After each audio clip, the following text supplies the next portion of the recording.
Hello again. My name's Peter Banks. I wanted to take a little bit and just sit down and I guess reflect on the first six odd weeks of the Trump presidency. It's crazy that it's only been a month and a half. Hello, Ron. I've waited years. How many years? By now it must be 6 weeks.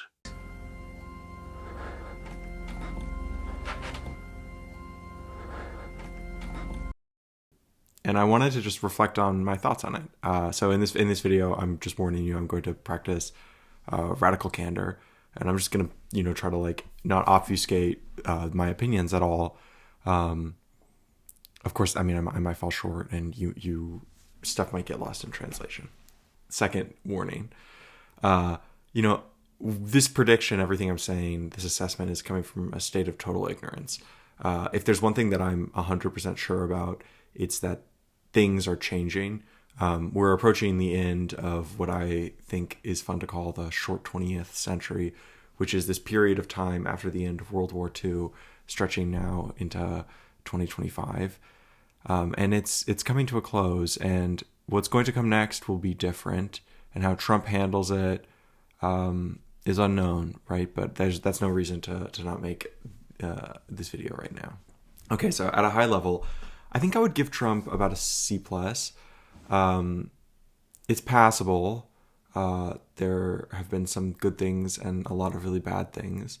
But I think that it could really use a lot of improvement.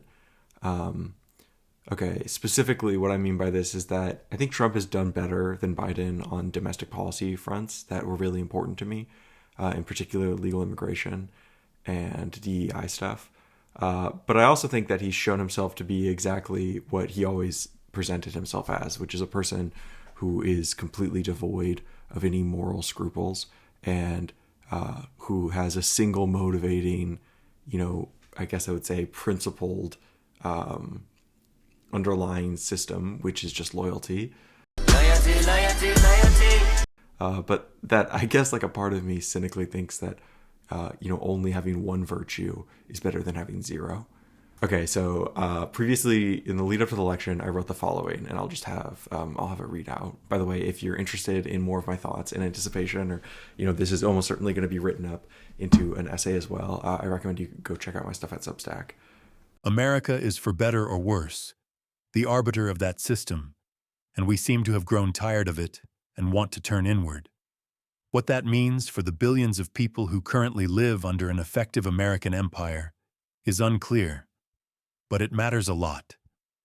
Harris seems set on trying to maintain the current system, and winning could hold it together long enough for Americans to change their opinion on the relative importance of domestic policy. But a Trump victory would probably indicate a major global power rebalance. On the domestic side, this election is equally important. My entire life has been a series of cultural, progressive victories. If Harris wins, I expect that to continue for the foreseeable future. She is running to the center, for now, but I expect her to govern to the cultural left of Biden. In contrast, if Trump wins, I expect him to use the coercive power of the state to take a sledgehammer to a lot of progressive-dominated institutions. The president has huge appointment power within government agencies, and increasingly corporations and other large institutions are governed less by the letter of the law than they are by bureaucratic interpretations of it. A Trump presidency would bring about a huge change in the U.S. domestic policy space, especially if he hands effective regulatory control to Elon Musk, as he seems poised to do. Unlike Trump, Elon is probably the most competent human alive today, and I expect him to bring the same frantic energy to reorganizing executive power as he has to running his companies.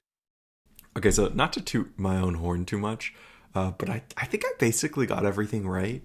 Trump has been going around disassembling the American empire, and he's began to wage a legal and financial war on progressive institutions like the federal government, USAID in particular, the university system, the just NGO complex through grant funding. And as I said, I think that most of this stuff is pretty good on the domestic policy front.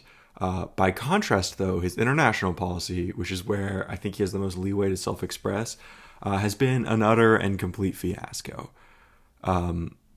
I truly, genuinely believe that he is tilting the world towards some kind of cataclysmic reset, and that this is probably going to go somewhere between, like on a low-end spectrum, is like a 2008 financial crisis, and on a high-end spectrum, 1789 style system reset.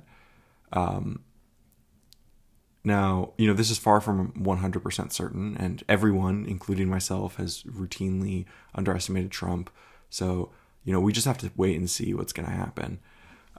But given that I think the American empire is good, like I think that for all of its obvious hypocrisy and flaws, I think that it's mostly done a lot of really good in the world, and that the last 50 odd years of the short 20th century has been, one of the most profound periods of human flourishing in history. And largely this has been brought about by the Pax Americana.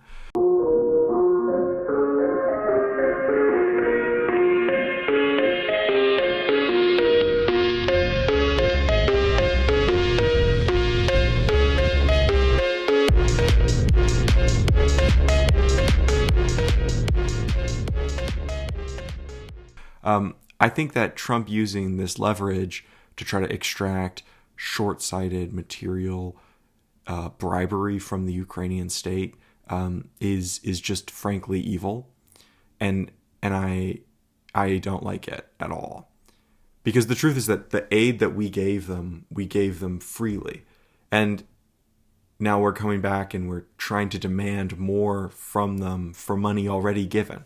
I think that there are sound first principles arguments for disentangling ourselves from the war in Ukraine. So, for example, and I don't think this is true, but if you do think that the purpose of American foreign policy should be assembling a powerful coalition against the Chinese, then replacing the Ukrainians, who are a net liability, with the Russians, who are a net asset, is good. That's just objectively a really good trade. But this has not been a careful re-examination of our foreign policy. This has just been a series of unforced errors as Trump runs around the stage and engages in just like stupid, idiotic exchanges.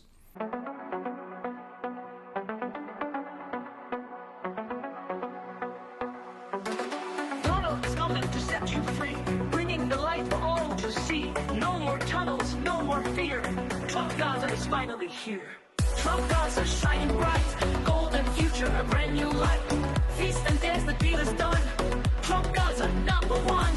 Trump Gaza, shining bright, golden future, a brand new life. Feast and dance, the deal is done. Trump Gaza, number one. So, for example, there was the recent Zelensky spat, right? I'm focusing on Ukraine. And obviously Zelensky, lost the exchange. Literally, America does not need Ukraine. They could disappear off the face of the earth, and we would be completely unaffected. But Zelensky does desperately need America, and he got heated and got in a disagreement with J.D. Vance and Donald Trump, and now they're fucked. And it was just stupid. Like I get that Trump had power in this situation, but frankly, I really like Ukraine. I am a really big fan of them. I think my family is my grandma is Finnish, and I think similar to them in the Winter War, they've won their independence in bloody struggle, and I think that they should settle a peace agreement.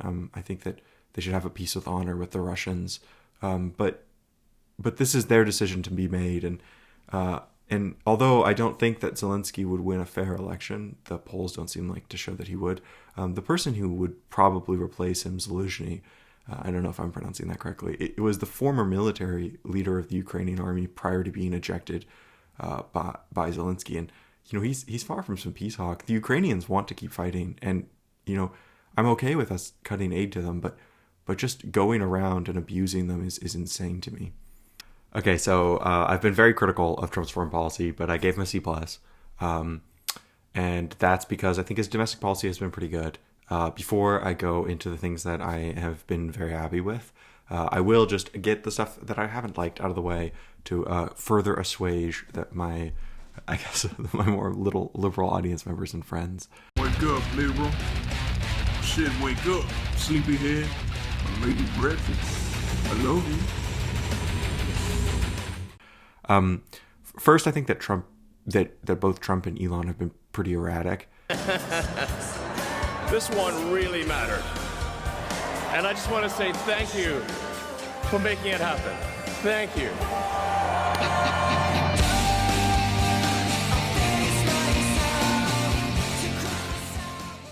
You know, the firing of the federal employees has been done in a kind of what feels like a little bit of a haphazard and not very thoughtful way.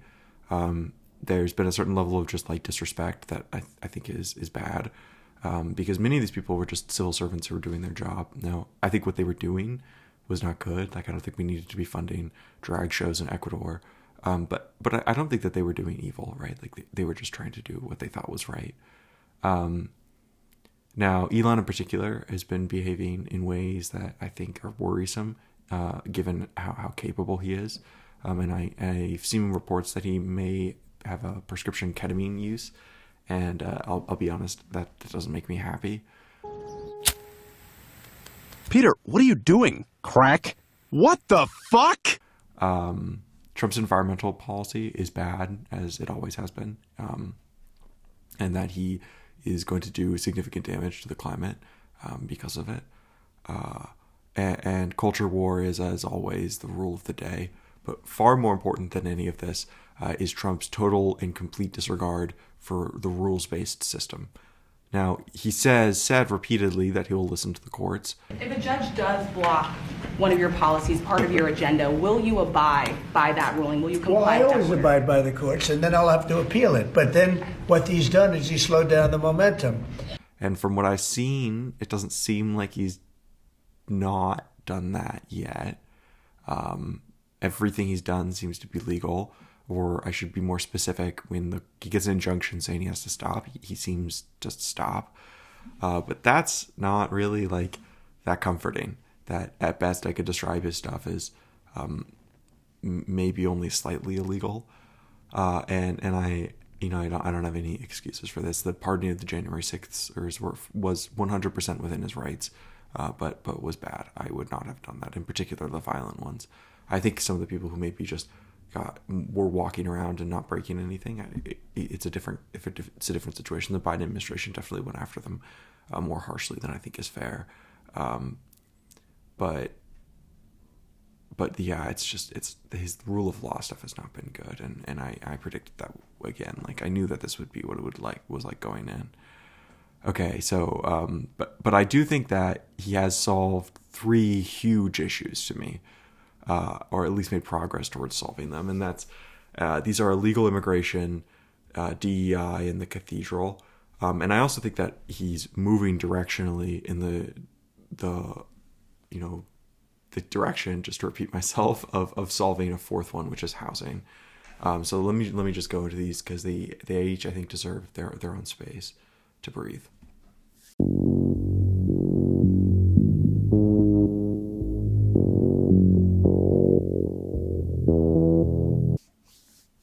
Okay, so illegal immigration.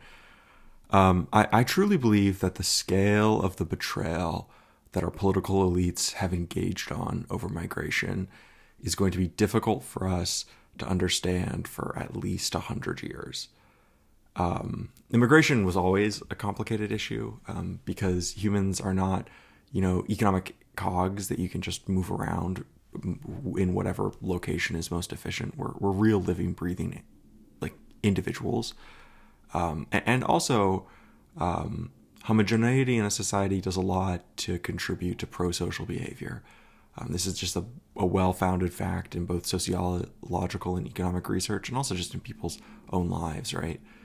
And immigration law in the United States, from a statutory perspective, respected these 2 facts.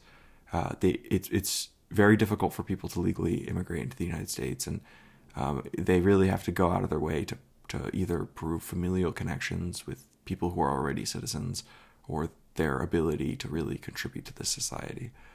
But rather than change these laws to reflect the desire for increased immigration, they just chose to stop enforcing them.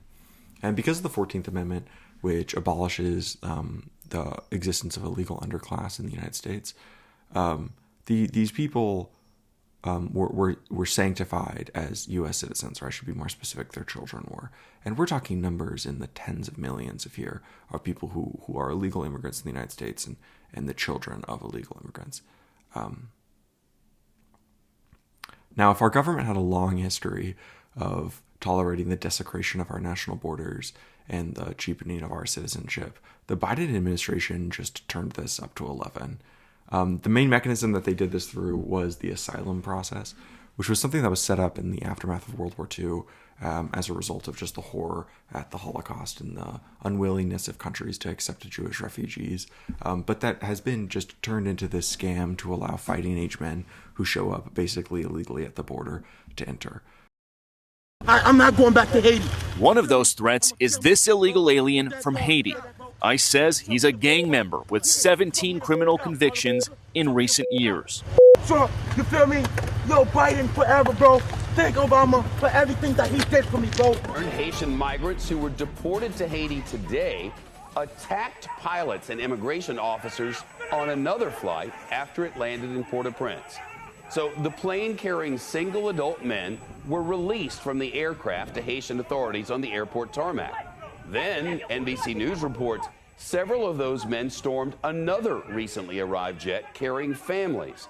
The Biden administration has been ramping up the flights after more than 15,000 mostly Haitian migrants crossed into Texas from Mexico and set up a makeshift camp under a bridge. There was the famous, exchange between Margaret Brennan, the CBS correspondent, and J.D. Vance during the debate, which I'll just play right now. Thank you, Governor. And just to clarify for our viewers, Springfield, Ohio does have a large number of Haitian migrants who have legal status, temporary protected status. Well, Margaret, but thank you, Senator. We have so much to get to. Margaret, I think it's important because we're going to turn out of the economy. Thank Margaret, you. The rules were that you guys weren't going to fact check, and since you're fact checking me, I think it's important to say what's actually going on. So there's an application called the CBP-1 app, where you can go on as an illegal migrant, apply for asylum or apply for parole, and be granted legal status at the wave of a Kamala Harris open border wand. That is not a person coming in, applying for a green card and waiting for 10 years. That is the facilitation of illegal immigration, Margaret, by our own leadership. Thank you, Senator, for describing the legal process. And this was in relationship to the existence of what appears to be about 500,000 Haitians in the United States, who by any reasonable understanding of the law showed up here illegally and are not asylum seekers. The bipartisan immigration law that Biden tried to pass was a complete abomination. I'm extremely glad that it was shot down because it did two things that to me were permanently bad. The first was that it established 5,000 daily illegal crossings as the threshold above which the president was obligated to do something about the border, which is roughly 1.85 million people a year. That's insane. And it also established a pathway to citizenship for these kind of asylum scammers that had entered under the Biden administration. To sweeten this poison, it did marginally increase budget for border security, and it include provisions to behave more honorably towards the Afghan nationals that had participated in our 2-decade-long war of revenge. But it was just frankly just not worth it. And the fact that it was not passed is a miracle. Now, I want to be clear that I don't deny that life would be better for these Haitian individuals and the other illegal immigrants in the United States than it would be in their home country. But frankly, I just don't care. I don't really care, Margaret. The purpose of an immigration system and all governmental policies on some basic level should be the preferences of the citizens and to the benefit of the citizens. And if the citizens, want to include the outcomes of other people, they're more than welcome to. But that is not the right of the government to do something that the citizens of the state would not want them to do. Now, if you think that this isn't true and you think that there's some obligation that the United States has to other people in our immigration policy, I just would ask where you draw the line, right? So if 200 million, 400 million West Africans showed up at the United States' southern border, Ragnar joined, and would we be obligated to give them citizenship, right? Like, let's say that as a result, the United States settled somewhere 50% of the way between Nigeria and modern America's standard of living. I mean, like, based on like a utilitarian argument, this seems like an enormous victory. So it's like, why not? Like, why not more people? Why not 1 billion people in America? They would all be better off than they would in their homeland, and there would be so many more of them. I think it's just, I mean, that you're welcome to feel that way, but I just want to make it clear that is not how I view the role and the purpose of the American government. And I do think that there is a place for an asylum system, but it has to be one that is either predicated on, the defense of people who are about to die, or people who are here temporarily and have every intention of returning as soon as the conflict is over. Okay, so I've yapped a lot about how illegal immigration is bad, but Trump has basically just solved it, right? Like the data on daily border crossings, I'll just put it up because it's changing all the time. Illegal border crossings have sunk to the lowest level in at least 25 years. Preliminary government data obtained by CBS News shows Border Patrol officers apprehended nearly 8,500 migrants between points of entry along the U.S.-Mexico border last month. That's down about 70% from January. Unlawful border crossings have trended downward over the past year since hitting an all-time high of 250,000 in late 2023. But it's astounding. And this has completely blackpilled me on the previous administrations, because it means that they could have done this at any moment, right? Like we could just have stopped illegal immigration.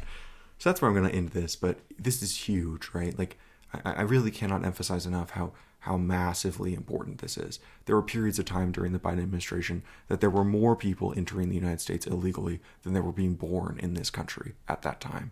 And that's completely unsustainable and completely unacceptable. And for that alone, Trump could not achieve a failing grade, basically whatever else he did.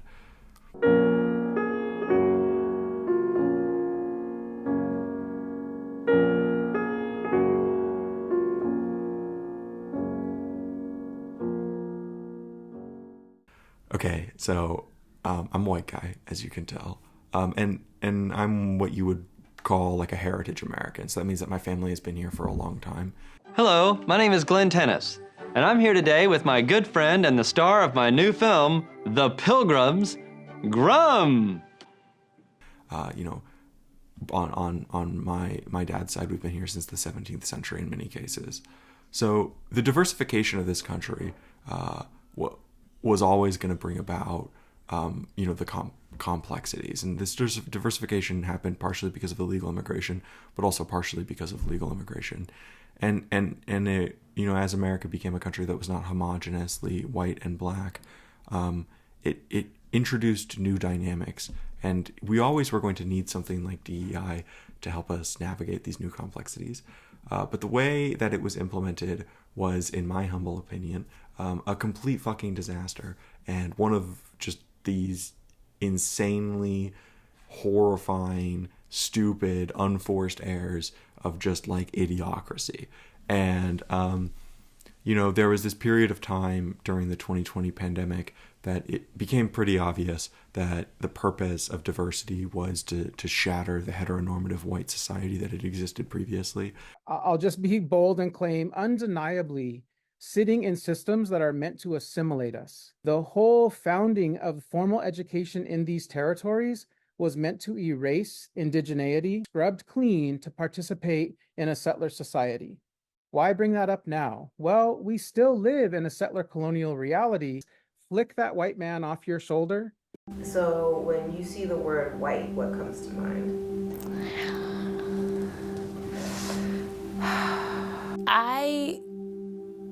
How do I feel about the word white?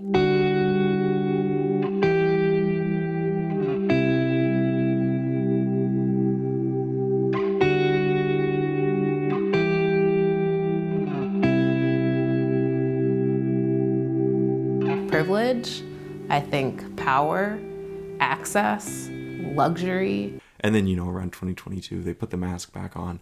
But you just can't permanently put that mask back on once it's come off. Now, all of this stuff was just, to me, inevitable. It had just been my entire life, and it was completely incomprehensible that it could end. And then suddenly, it's over. Like, he just ended it. And I, some companies don't seem to have realized that having a hostile work environment against white guys is now illegal. But they will. I mean, in the next 4 years, they're going to find out that this is actually not allowed anymore. And I, for one, am excited for the deposit of silver in my mail account. Okay, but above any of the legal changes, just the fact that Trump won has forced this stuff out into the air, and it's just the hypocrisy of it was completely undefendable. And it seems like everyone who supported it is rapidly pretending that they didn't, or that it just didn't exist at all. And even a year ago here at Stanford, I would have been worried about saying any of these words. But honestly, fuck it. Now we ball. Like, there's just no. This either goes away forever or it comes back in a far more gruesome form.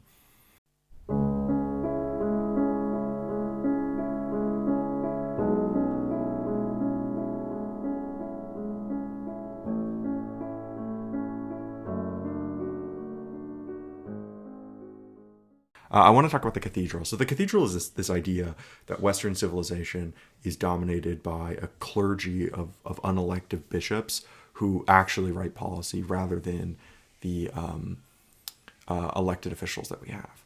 And you can think of these people as academics, journalists, lobbyists, like in short, the experts. And they're the people whose opinion is the nearest to the divine. So why didn't I flinch? Because the laws of science differ fundamentally from those of...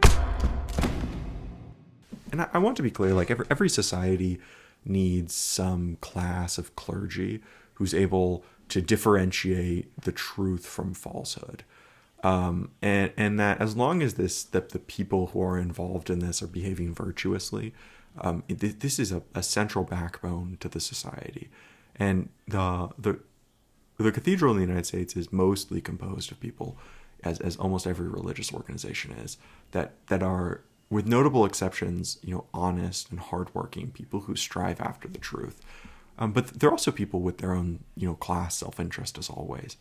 And starting with around the COVID pandemic, I think that the clergy just ceased to be worth the squeeze, right? That the hypocrisy of this organization and their desire to accumulate power and money has just become too large, and that they basically were in control of society in the form of a theocracy. Establish my theocracy, I will throw you in my dungeon.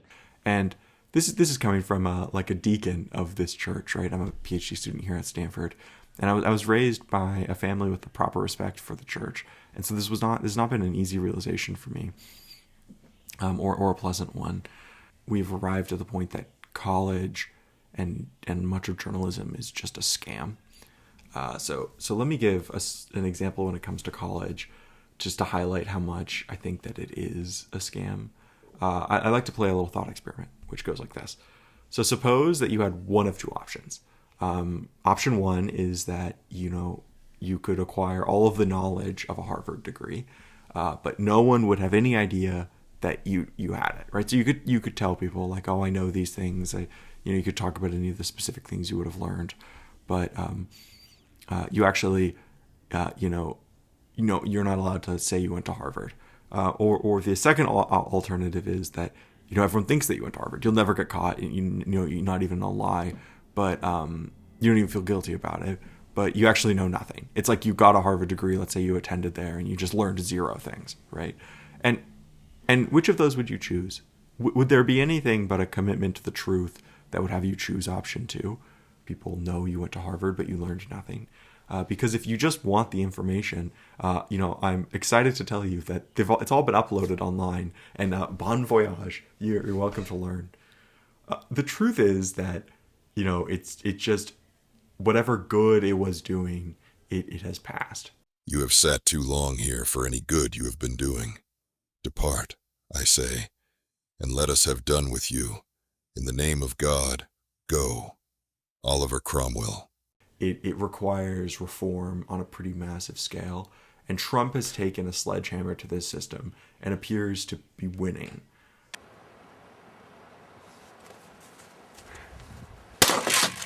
What will come out of it is going to be a leaner, meaner church that's been reduced to its role as advisor and not as ruler. Because in America, the people rule, not the clergy. And that's how it's always been, and that's how it's always going to be as long as I have breath to aid it.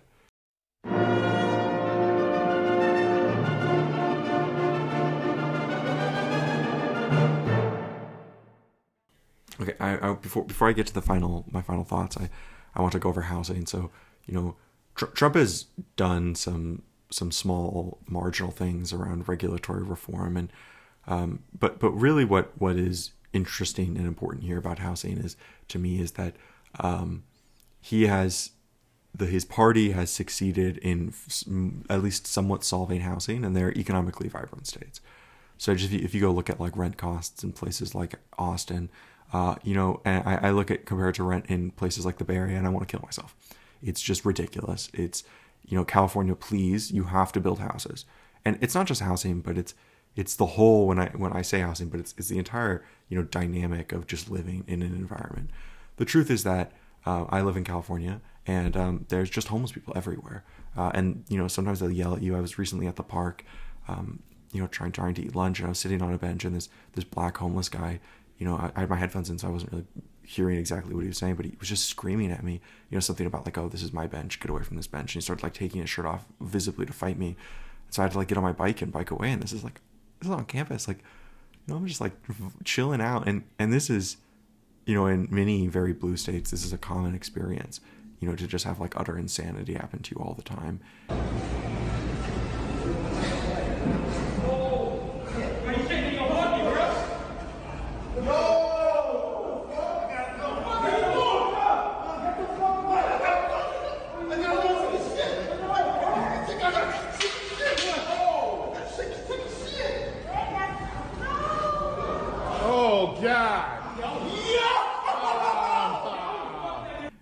And so as a result, they just don't allow housing to be built. And red states is just much less true. So I guess I'm just going to say that I'll end it with this. I don't want to yap too much. It's just that housing is completely fucked, right? Like anyone who's my age understands this, is that, you just like, unless you want to buy a house in a blown out inner city, or like the middle of nowhere, it's completely unaffordable. And in any movement in the direction of making it easier to build houses is something that I'm ecstatically happy about, and Trump has been, at least aesthetically signaling in that direction.